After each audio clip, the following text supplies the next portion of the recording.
Assalamualaikum warahmatullahi wabarakatuh. Salam sejahtera dan salam bahagia untuk kita semua.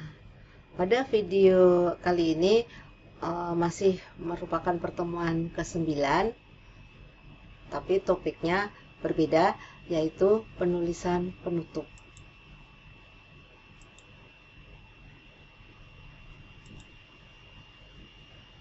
Di dalam sistematika karya ilmiah terapan PP3IP, bab 5, yaitu penutup, terdiri dari kesimpulan, implikasi, dan saran.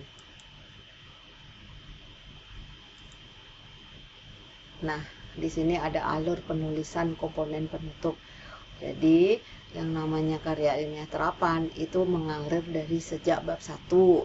Nah, tentunya kaitannya dengan apa sih yang akan dibahas itu tercantum dalam batasan masalah.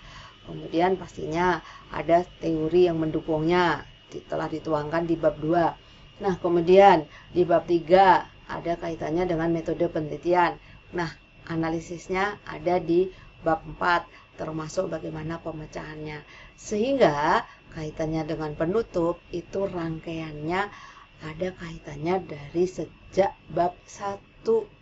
Jadi semua ada kaitannya dengan penutup, yaitu di bab 1, bab 2, 3, 4. Mengerucutlah itu di dalam penutup, yaitu kesimpulan, implikasi, dan saran.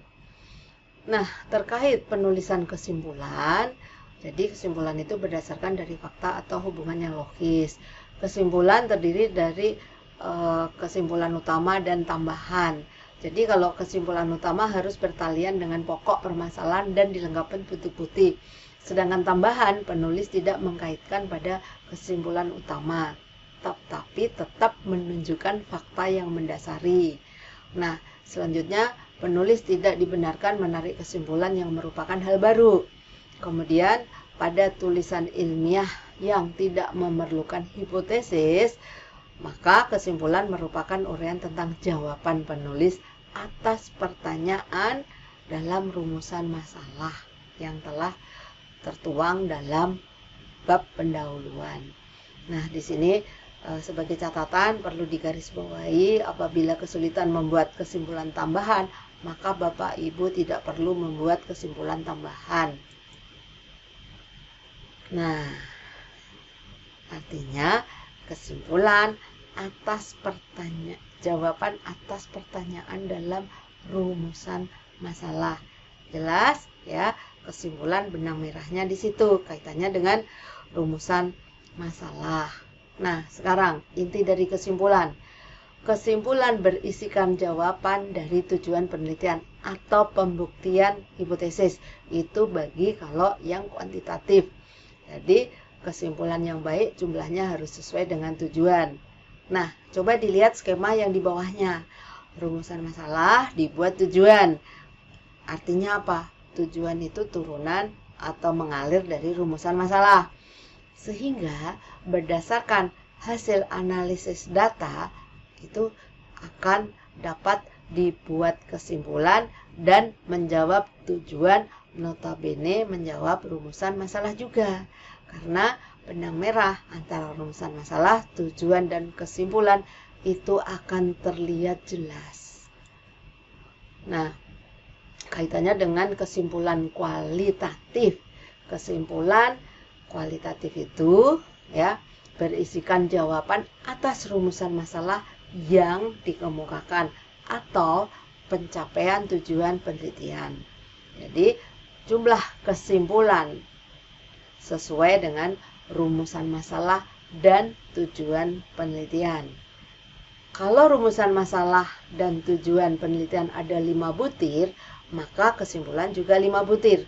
Tolong ini dicermati Bapak Ibu sekalian, karena masih banyak yang membuat rumusan masalah hanya sekedar kalimat tanya.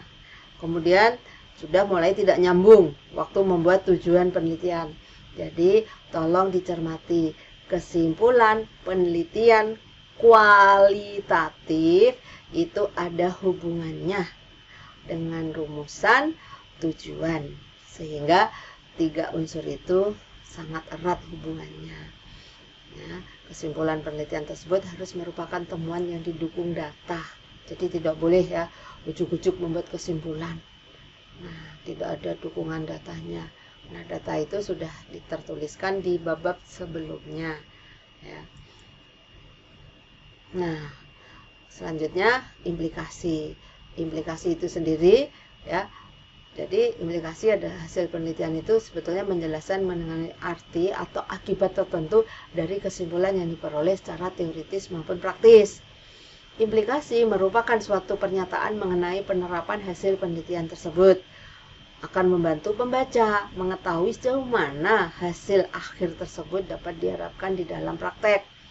Kemudian, dalam menulis implikasi juga dapat diuraikan sumbangan hasil penelitian bagi pengetahuan yang lebih luas atau mengubah atau mengembangkan teori sehingga membutuhkan penelitian lebih lanjut. Jadi, 3 butir ini tolong dicermati nanti pada saat membuat implikasi. Nah, penulisan saran.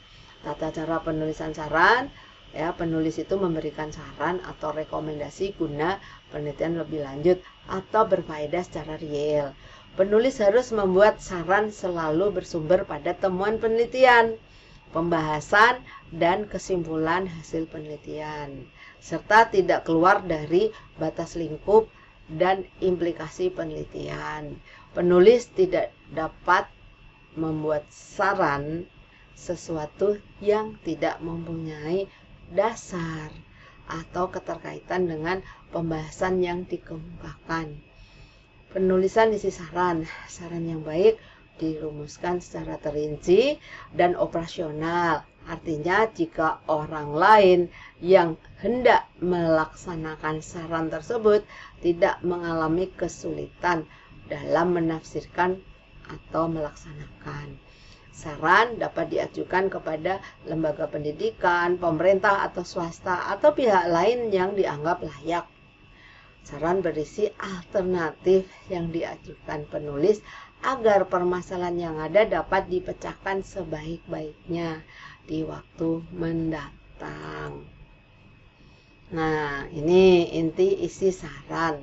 Saran memuat masukan-masukan yang berisi tentang pemecahan masalah yang timbul dari penelitian.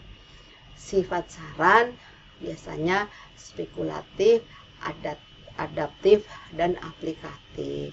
Sekali lagi, yang namanya saran itu jumlahnya harus sama dengan kesimpulan.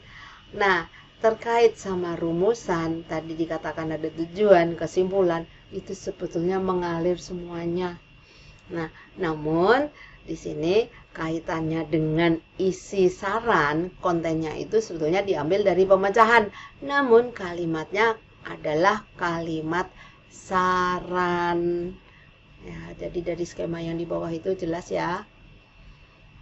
Nah, demikian untuk materi karya ilmiah terapan. Untuk tahap teori telah habis. Jadi nanti bisa ketemu lagi di tahap pembelajaran praktek. Nanti bisa lebih diperdalam lagi. Wassalamualaikum warahmatullahi wabarakatuh. Terima kasih.